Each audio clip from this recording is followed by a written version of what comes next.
شروع کرتا ہوں اللہ کے نام سے جو تمام جہانوں کا مالک ہے اور جس نے ہمارے دلوں کو ایمان کے نور سے منور کیا۔ حضرت ہود علیہ السلام کا ذکر اللہ تعالیٰ نے قرآن میں بار بار کیا۔ سورہ اعراف، سورہ ہود اور سورہ حشر وغیرہ میں ان کی تفصیل موجود ہے۔ حضرت نوح علیہ السلام کی اولاد مدتوں تک دنیا میں بسی اور آہستہ آہستہ پھر خدا تعالیٰ کو بھولتی گئی۔ شیطان نے پھر ان کو بہکا کر بتوں کی پوجا پر لگا دیا۔ خداوند تعالیٰ جو اپنے بندے پر بڑا رحم کرنے والا ہے، اس نے پھر ہود علیہ السلام کو پیغمبر بنا کر ان لوگوں کے پاس بھیجا، اور انہوں نے اپنی قوم جو عاد کہلاتی تھی کہا خدا ہی کی عبادت کرو، اس کے سوا کوئی معبود نہیں۔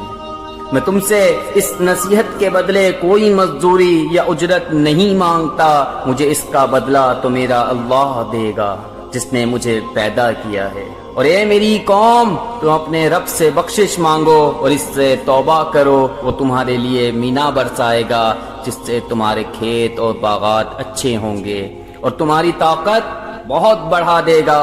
وہ لوگ بولے کہ اے ہود، ہم تمہارے کہنے سے اپنے بتوں کو نہیں چھوڑ سکتے، تم کوئی نشانی دکھاؤ۔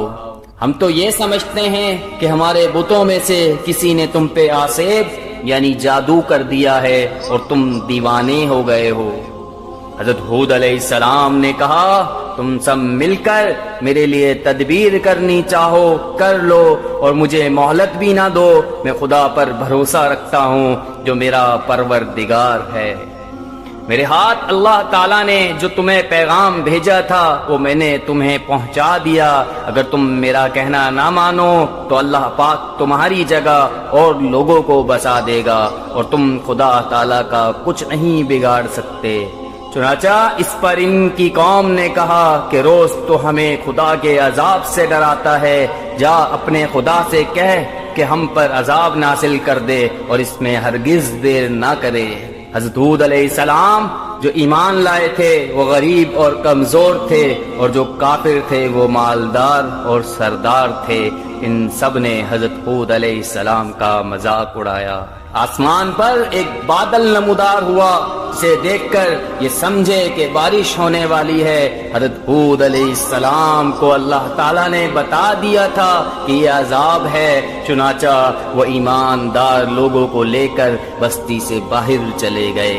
اس بادل کے بعد آندھی آئی جو 8 دن اور 7 راتوں تک متواتر چلتی رہی، یہاں تک کہ سب کافر مر گئے اور نیست و نابود ہو گئے۔ اور اس طرح ایک بار پھر اللہ تعالیٰ کی زمین کافروں اور مشرکوں سے خالی ہو گئی۔